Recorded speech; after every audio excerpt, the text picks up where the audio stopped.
Hello and welcome to profit marts YouTube channel. Friends, आज हम flag pattern के बारे में थोड़ी सी जानकारी लेंगे। फ्लैग पैटर्न बेसिकली एक कंटिन्यूएशन पैटर्न होता है जिसकी बनावट जो होती है वो थोड़ी सी फ्लैग जैसी होती है और दैट इज़ द रीज़न इसको फ्लैग कहा जाता है। और ये बेसिकली जैसा मैंने कहा एक कंटिन्यूएशन पैटर्न होता है। और कोई भी एक जो ट्रेंड चल रहा होता है पहले से, मान लीजिए अप ट्रेंड या डाउन ट्रेंड, तो उसमें एक पॉज आता है, एक काउंटर ट्रेंड, एक थोड़ा सा करेक्टिव एक्शन मिलता है प्राइस का। और उसके बाद जो अंडरलाइंग जो ब्रॉडर ट्रेंड था उसी को प्राइस आगे चल के कंटिन्यू करता है। तो दैट इज़ द रीज़न ये एक अच्छा पैटर्न है ट्रेडर्स के लिए भी और इन्वेस्टर्स के लिए भी, अगर उसको सही तरीके से ट्रैक किया जाए। तो आइए देखते हैं कैसे बनता है फ्लैग पैटर्न।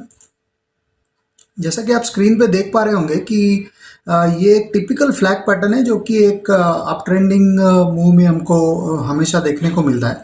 तो फ्लैग में बेसिकली इसकी बनावट ऐसी होती है कि पहले आपको एक अच्छा खासा एक अप मूव मिलता है प्राइस एक्शन का, और उसके बाद जैसे मैंने बताया कि एक छोटा सा करेक्टिव फेज आता है।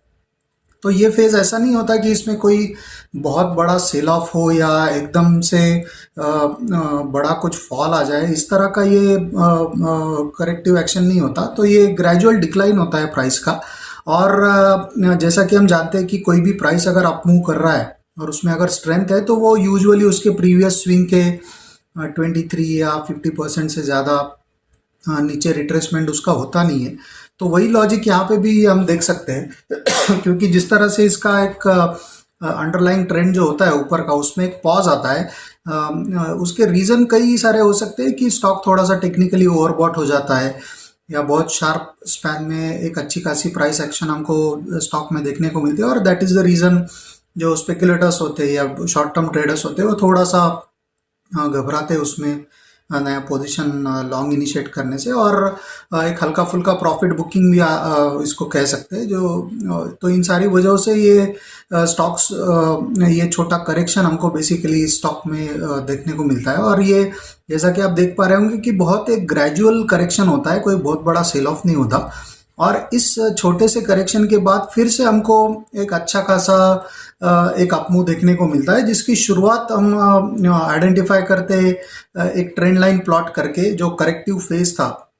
यहाँ पे जैसे आप देख सकते हैं कि इस पॉइंट से नीचे तक का ये जो पूरा करेक्टिव फेज था, उसके अगर मेन जो मेजर टॉप्स थे इस फेज के, उनको अगर हम कनेक्ट करेंगे तो हमको ये ट्रेंड लाइन उसका मिल जाता है। और इसके आगे जब स्टॉक निकलना शुरू कर दे तो वो हमारा एंट्री पॉइंट बन जाता है कि और इस यहाँ तक ये पूरा फ्लैग पैटर्न ये बनता हुआ हमको नज़र आता है। और यहाँ से आगे इसका ब्रेकआउट फ्लैग पैटर्न का होता है।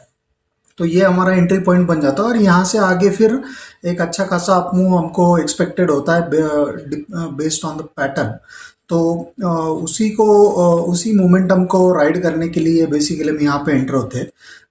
जहाँ तक टारगेट सेटिंग का सवाल है इस स्टॉक में जैसा आप देख पा रहे हो कि एक अच्छा खासा एक अप मूव बना है और यही बेसिकली उस फ्लैग का पोल कहलाता है। तो ये पोल का जितना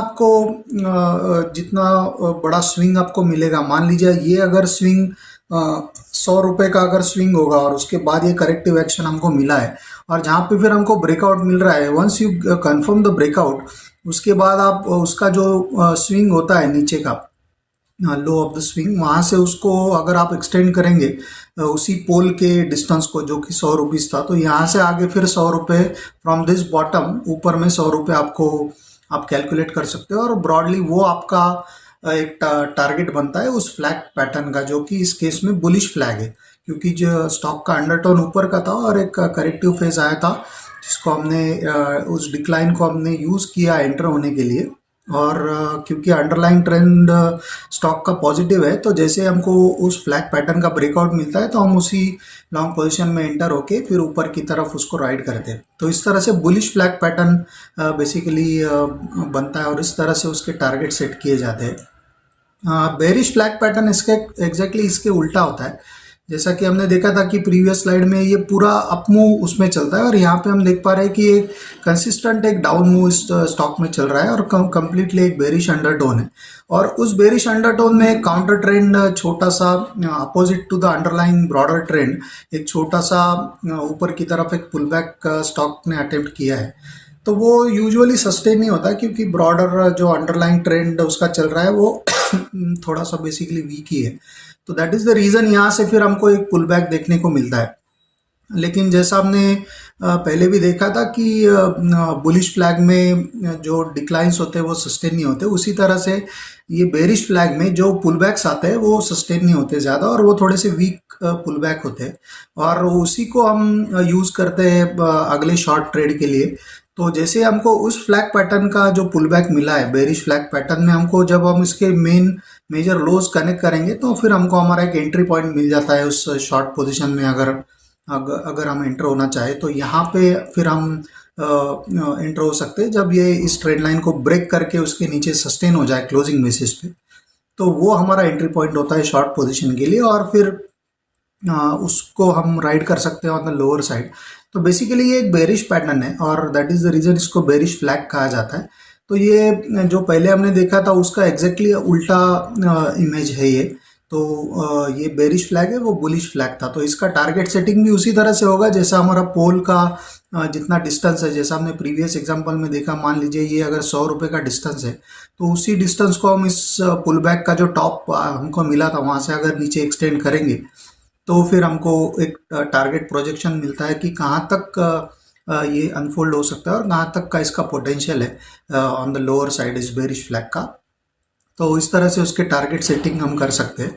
तो ये दो बहुत क्रूशल पैटर्न है, बुलिश फ्लैग और बेरिश फ्लैग, और अक्सर हमको देखने को मिलते हैं, और आइडेंटिफाई करने के लिए बहुत सिंपल है।